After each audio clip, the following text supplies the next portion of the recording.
하나님의 말씀 함께 보겠습니다. 마가복음 12장 29절로 30절. 마가복음 12장 29절로 30절. 내 마음을 다하고. 예수께서 대답하시되 첫째는 이것이니 이스라엘아 들으라. 주 곧 우리 하나님은 유일한 주시라. 내 마음을 다하고 목숨을 다하고 뜻을 다하고 힘을 다하여 주 너희 하나님을 사랑하라 하신 것이요. 아멘. 우리에게 가장 중요한 게 무엇입니까? 라고 할 때 주님이 그렇게 말씀하십니다. 우리에게 하나님이 주신 첫 번째 계명은 이것이다.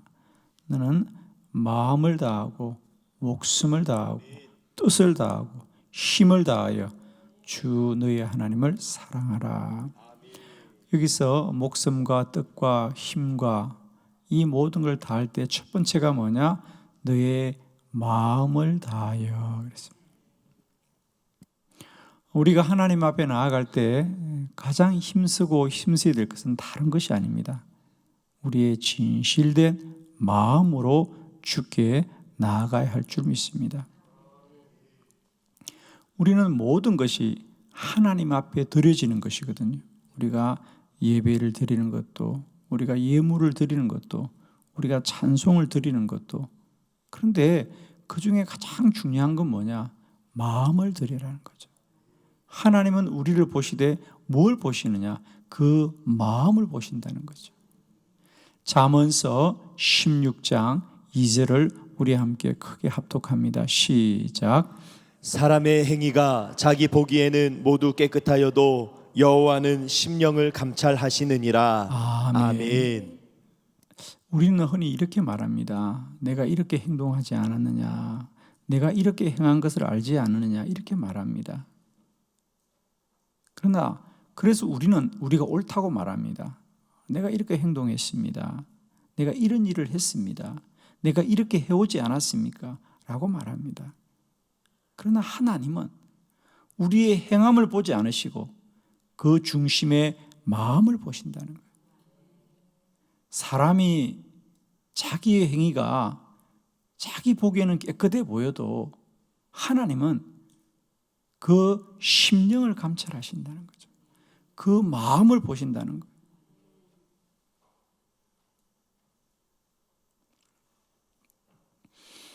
거예요. 성경 말씀이 참으로 진리라고 하는 것이 점점 이제 우리가 확정되어서 가거든요. 우리가 그전에는 어떤 사물을 움직이려면 어떤 도구를 사용합니다. 그러니까 예를 들면 우리가 자동차를 타서 운행을 하려면 자동차에가 전원을 연결시켜서 우리가 작동을 해야 되거든요. 그런데 지금은 여러분 어떻게 하십니까? 이제 자동차들은 우리가 그전에는 문을 열려고 해도 우리가 자물쇠를 풀어서 이렇게 해야 되는데 지금은 우리가 가까이만 가도 문이 열리고, 이제 전기 자동차가 나오면 자동차에 앉아서, 그죠? 우리가 그냥 지문만 인식한다든지 얼굴만 인식해도 자동차가 운행이 되거든요. 그런데 이제는 더 나아가서 말입니다.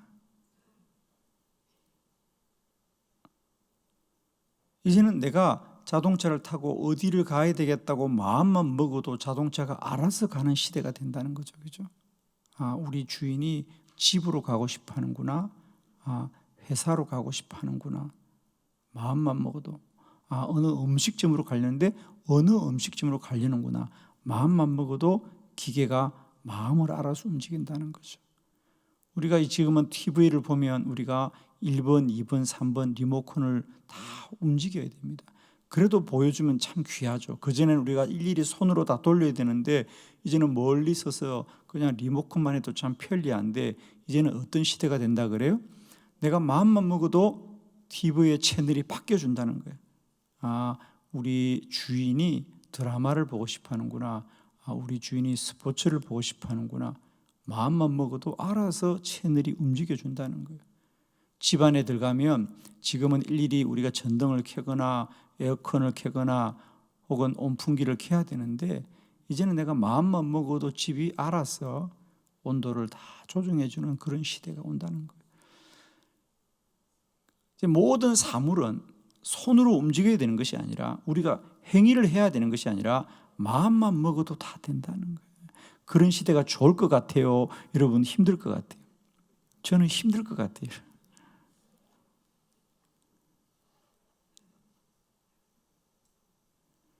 그 마음에 있는 것이 이제는 다 드러난다는 거예요. 정말 현대는요, 여러분, 이제는 점점점 무엇이 가장 진실된 시대로 가느냐? 마음이 진실된 시대로 갑니다. 그런데 여러분 두렵지 않나요? 저는 두려워요. 사람의 마음이 다 드러나는 시대가 되면 우리가 행복할까? 저는 10년 전에 그런 글을 보고요, 이런 이야기가 제가 10년 전에 보았던 글인데 지금 이제 현실화되는 거거든요. 이제는 정말 우리가 마음이 바르지 않고는 그 삶이 복되지 않은 시대가 오는 거예요. 그건 원하든 원치 않든.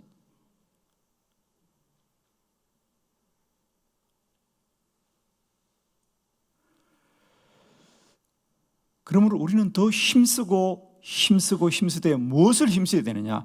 마음을 다하였어. 우리 주님도 마태복음 5장에서 이미 누가복음 5장 읽지만 하는 거예요. 너희는 심령이 가난한 자가 복이 있고 마음이 깨끗한 자가 천국을 누린다 그랬거든. 이제 우리 믿음은 다른 게 아닙니다, 여러분.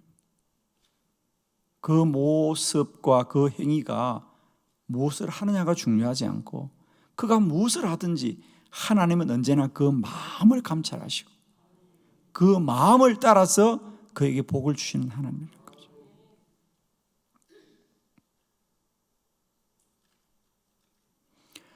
날마다 때마다 우리의 심령을 감찰하시는 여호와 앞에 우리 모두가 하나님의 놀라운 복을 누리게 되기를 축복해요, 여러분.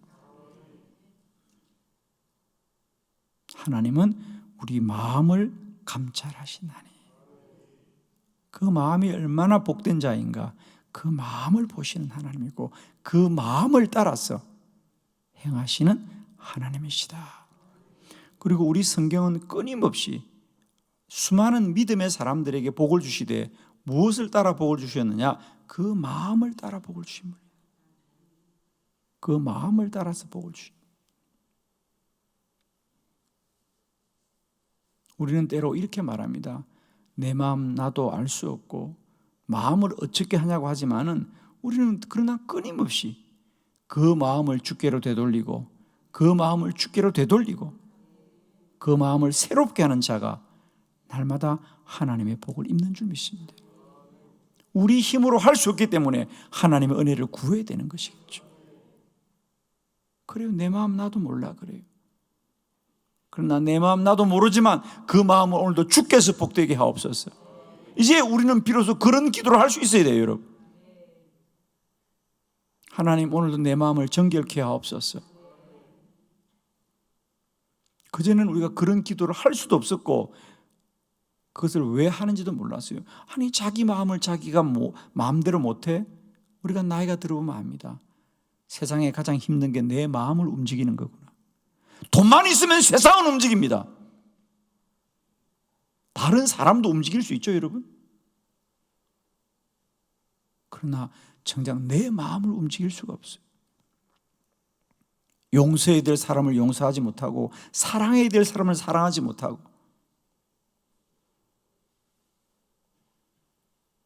세상은 바꿔요, 여러분. 우리가 뭘 갖는 거는 얼마든지 돈만 있으면 할 수 있잖아요, 여러분.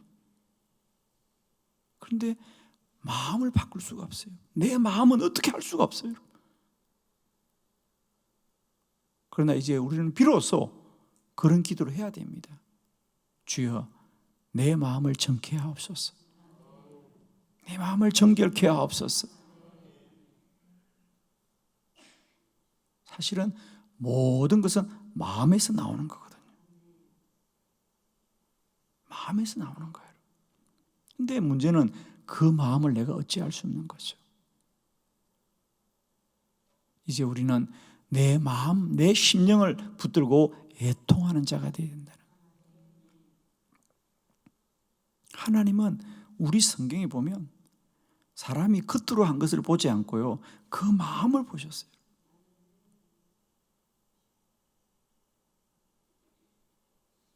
자, 우리 성경에 나와 있는 몇 가지 말씀만 우리가 함께 새벽에 상고하면서 이렇게 하나님은 내 마음을 아시는구나. 자, 이런 깨달음이 있으면 좋겠습니다. 먼저 하나님은 사라의 마음을 알았습니다. 창세기 18장 12절로 13절 교독해요. 12절 사라가 속으로 웃고 이르며 내가 노쇠하였고 내 주인도 늙었으니 내게 무슨 즐거움이 있으리요. 여호와께서 아브라함에게 이르시되 사라가 왜 웃으며 이르기를 내가 늙었거늘 어떻게 아들을 낳으리요 하느냐. 아멘. 아멘. 사라가 하나님이 너희가 이제 내년에 아들을 낳을 것이다라고 할 때 웃었다 그랬습니다. 왜? 우리가 이렇게 나이가 많은데 이제는 우리가 무슨 아이를 갖느냐고. 근데 여기서 중요한 것은 사라가 웃었던 게요, 마음속으로 웃었다는 겁니다. 사라가 마음속으로 웃고 이르되 내가 나이가 늙고 나이가 들었고 늙었는데 어떻게 우리가 아이가 생겼냐. 그래서 하나님이 왜 사라가 웃느냐 그러는 거야. 사라가 아브라함 보고 웃은 게 아니에요. 마음속으로 웃은 거예요. 여러분. 표정은 달라지지 않았어요. 그런데 하나님은 사라의 마음을 아시고 너 왜 웃느냐 그래요. 여러분, 우리가 주님 앞에 경건하게 앉아 있는 것 같아도 하나님은 그 마음을 아시는 하나님. 하나님이 예배하는 것처럼 앉아 있어도 하나님은 그 마음이 어디 있는지 아시는 하나님. 그리고 그 마음을 따라 역사하십니다. 우리가 기도의 자리에 나와도 하나님은 그 마음을 아시고 그 마음을 따라 일하시는 하나님이에요. 내가 왜 이러냐고요? 마음을 돌아보셔야 돼요. 내 마음이 어디 있었는지를 찾아셔야 돼요. 근데 우리는 자꾸만 내가 예배 드렸는데 내가 기도 자리에 앉아 있었는데 라고 말합니다. 마음이 어디 있었느냐 말이죠. 저는 지금까지 목회하면서 수많은 성도들을 보면서 저도 분명히 깨달았습니다. 하나님은 그 마음을 따라 일하신 하나님이구나. 진리입니다, 여러분. 그가 아무리 교회에서 어려운 척해도 하나님은 그 마음을 따라 역사하신 하나님.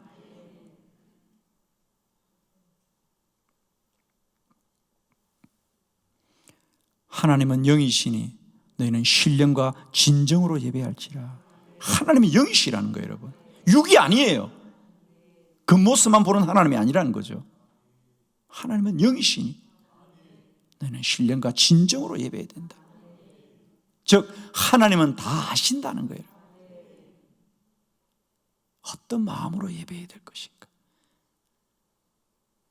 두 번째, 갈렙의 마음을 알았습니다.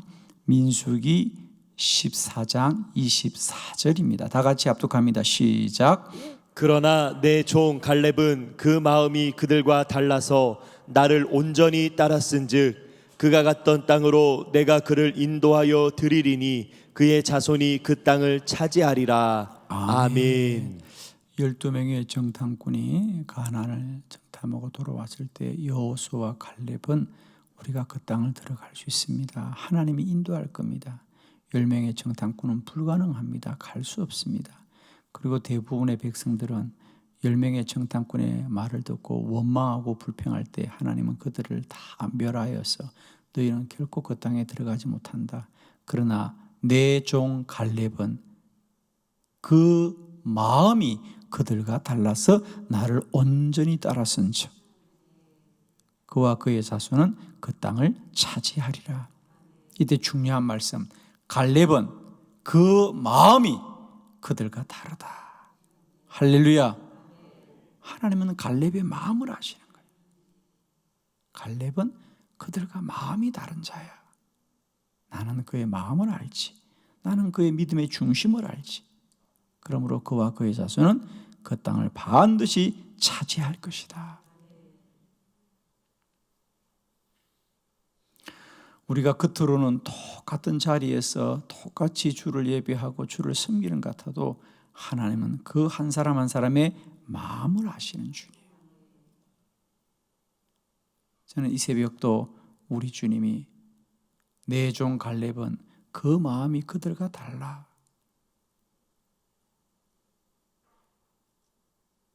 나를 중심으로 따르는 갈렙을 내가 복되게 하리라고 말씀하신 것처럼 이 새벽에 하나님이 그 갈렙의 이름에 저와 여러분의 이름을 불러주시기를 축원합니다.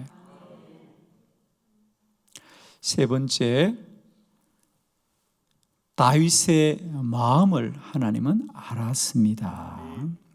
열왕기상 8장 17절로 18절 17절입니다. 내 아버지 다윗이 이스라엘의 하나님 여호와의 이름을 위하여 성전을 건축할 마음이 있었더니 여호와께서 내 아버지 다윗에게 이르시되 내가 내 이름을 위하여 성전을 건축할 마음이 있으니 이 마음이 내게 있는 것이 좋도다. 아멘. 아멘. 오늘 본문에 마음이란 말이 세 번이나 나옵니다. 첫 번째, 솔로몬이 그의 아버지 다윗을 회상하면서 이 성전을 어떻게 우리가 건축하게 되었나. 첫 번째는 내 아버지 다윗에게 성전을 건축할 마음이 있었습니다. 마음이 있었습니다. 그런데 더 중요한 것은 18절에 여호와께서 내 아버지 다윗에게 이르시되 내가 내 이름을 위하여 성전을 건축할 마음이 있으니 이 마음이 내게 있는 것이 좋도다. 여러분, 제가 늘 말씀드리죠. 다윗은 성전을 건축할 마음만 먹어도 복을 받은 자예요. 여러분, 다윗은 건축하지 않았어요. 하나님은 다윗을 그의 마음만 보고도 복을 주시는 하나님이에요. 할렐루야. 하나님은 마음만 보고도 복을 주시는 하나님이에요. 여러분, 마음만 먹어도 복을 받습니다. 주의 일을 위한 거룩한 마음을 먹는 저와 여러분 되기를 원해요. 여러분, 정말입니다. 하나님은 반드시 그 종들의 마음을 보시고요, 그들을 선히 이끄시는 하나님이에요. 우리는 똑같이 내가 뭘 했다고 말하지만 하나님은 그 행위를 보지 않으시고요, 행하는 그 마음을 보시는 하나님이에요. 아멘이시죠? 우리가 반드시 아셔야 됩니다. 성전을 건축한 건 솔로몬이요, 그러나 그 성전을 건축해 복을 받은 자는 다윗이 복을 받았어요. 왜? 마음을 보시고. 우리 신앙생활에 마음이 얼마나 소중하고 귀중한지요. 여러분, 내가 지금까지 예수 믿고 살아가면서 어려움이 있다면 이제 마음에서부터 점검이 시작돼야 됩니다. 내가 예배를 드렸는데, 내가 기도를 빠지지 않았는데, 내가 주의 일을 열심히 했는데, 그러나 그 중에 가장 먼저 점검돼야 될 것은 마음이 점검돼야 된다. 내가 어떤 마음으로 예배했던가, 내가 어떤 마음으로 기도드렸던가, 내가 어떤 마음으로 주께 일했던가를 돌아보셔야 돼요. 마음이 가장 먼저 점검되어져야 됩니다. 다윗은 마음만 먹고도 복을 받은 자다. 그래서 훗날 보면 다윗도 그의 아들 솔로몬에게 권면할 때 가장 먼저 그에게 권하는 게 뭐냐? 역대상 28장 9절을 한번 보실까요? 다 같이 시작. 내 아들 솔로몬아, 너는 내 아버지의 하나님을 알고 온전한 마음과 기쁜 뜻으로 섬길지어다. 여호와께서는 모든 마음을 감찰하사 모든 의도를 아시나니 내가 만일 그를 찾으면 만날 것이요 만일 내가 그를 버리면 그가 너를 영원히 버리시리라. 아멘. 여러분, 다윗이 아들 솔로몬에게 무엇을 유언하는지 아십니까? 아들아, 앞으로 너는 하나님의 은혜를 받고 살려거든 어떻게 해야 된다고요? 여호와께서는 모든 마음을 감찰하시나니 모든 의도를 아시나니 네가 만일 그를 찾으면 만날 것이요 만일 네가 마음으로 그를 버리면 그가 너를 영원히 버리시리라는 거예요.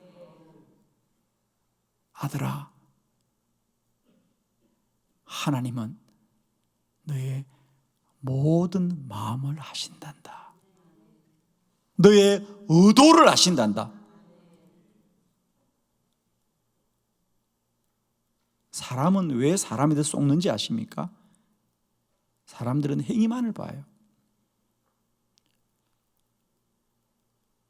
이게 참 우리가 참 어리석어요. 여러분. 사람은 누가 뭐라 그래도 자기에게 좋은 걸 주면 다 좋다 그래. 그래서 세상에 선물도 있지만 뭐도 있다? 여러분이 말해. 선물도 있지만 뭐가 있어? 똑같은 물, 뇌물. 그 뇌물이 안 좋은 건 줄 아는데 다 받고 살고 쏟고 살아. 그게 분명히 나한테 뇌물인 줄 아는데 그걸 받으면 좋아. 뇌물 받고 안 좋은 사람 있어? 안 받아봤구나. 받아봐요. 좋아요. 저게 분명히 나에게 뇌물로 주는 건데 그걸 받으면 사람들이 뇌물이라고 화를 낼 줄 아세요?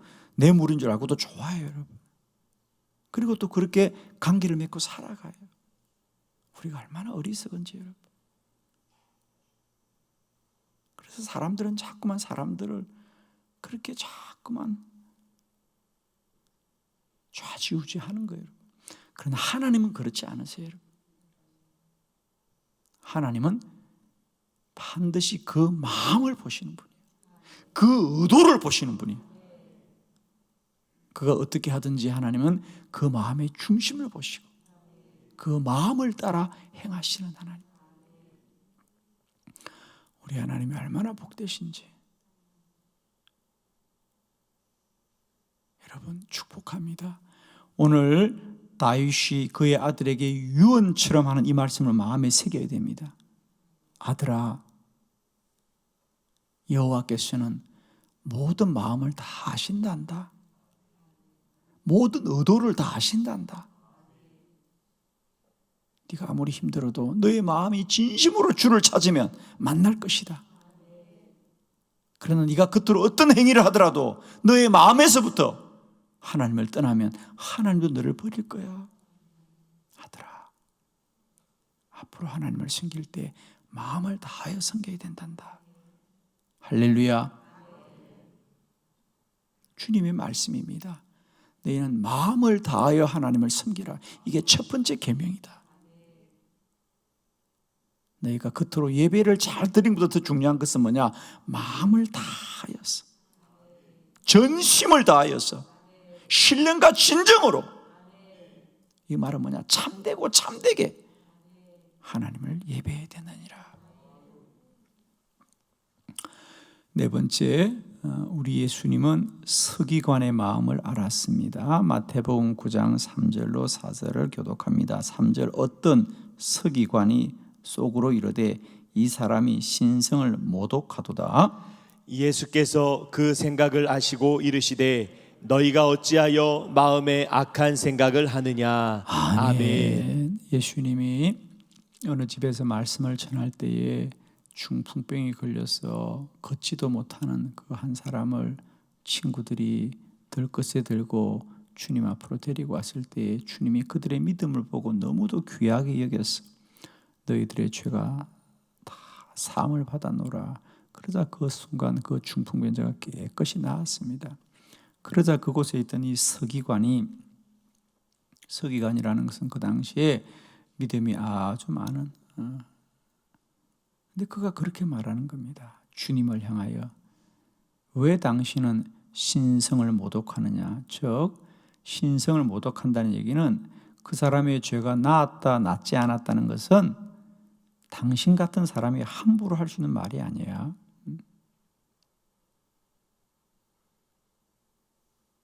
그러자 주께서 말씀하십니다.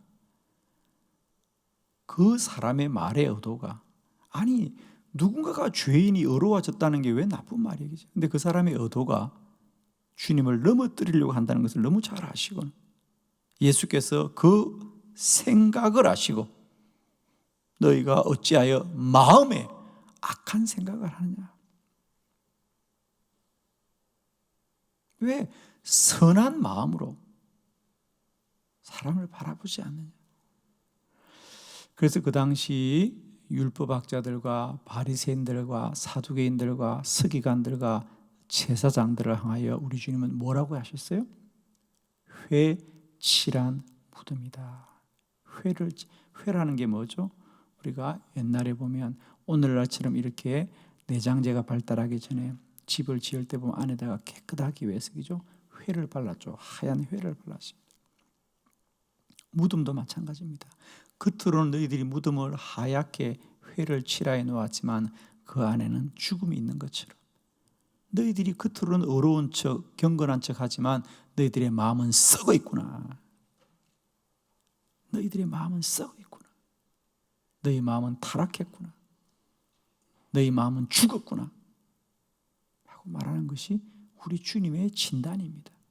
주님은 그들의 회를 칠한 것처럼 어려워 보이는 그 모습을 보지 않으시고 그 마음을 아시고 그 시대를 향하여 탄식하셨던 것이죠. 예수께서 그 생각을 하시고 너희가 어찌하여 마음에 악한 생각을 하느냐, 왜 도무지 선한 마음을 갖지 않느냐는 거예요.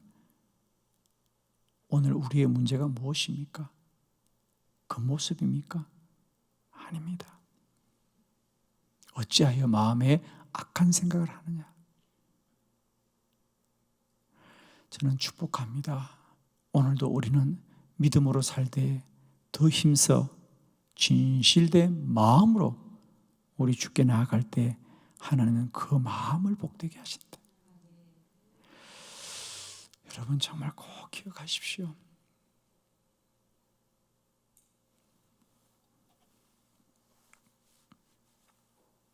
저는 목회하면서 어느 날 순간 하나님이 내 마음을 사사시 안다는 사실을 알고 저는 정말 두려워서 너무도 무서웠습니다.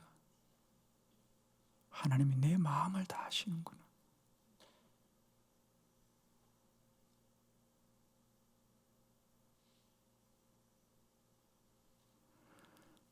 사실은 하나님만 아는 것이 아니고요, 사람들도 대부분 마음을 압니다. 우리는 인간관계에 가장 중요한 것은요, 저 사람의 마음속에 나는 어떻게 생각하고 있을까? 그가 겉으로는 웃고 겉으로는 나를 신뢰한다고 말하지만 그 마음도 나를 신뢰할까? 우리가 사람과의 만남에서 가장 소중한 건요, 마음이 하나 되는 것이고요, 마음이 가까워지는 것이에요. 저는 늘 목회하면서 우리 교회가 하나 되는 것도 그저 우리가 뭐 수천 명 모인다고 하나 되는 게 아니고요, 그 마음이 가까워진 교회가 복된 교회라고. 사람의 숫자가 많이 모인다고 좋은 교회가 아니고요, 성도들의 마음이 하나 된 교회, 마음이 친밀해진 교회, 마음이 가까워진. 저는 그래서 모든 일을 할 때마다 늘 우리는 이 일을 통해서 얼마나 마음이 가까워질 수 있을까, 얼마나 마음이 가까워졌는가.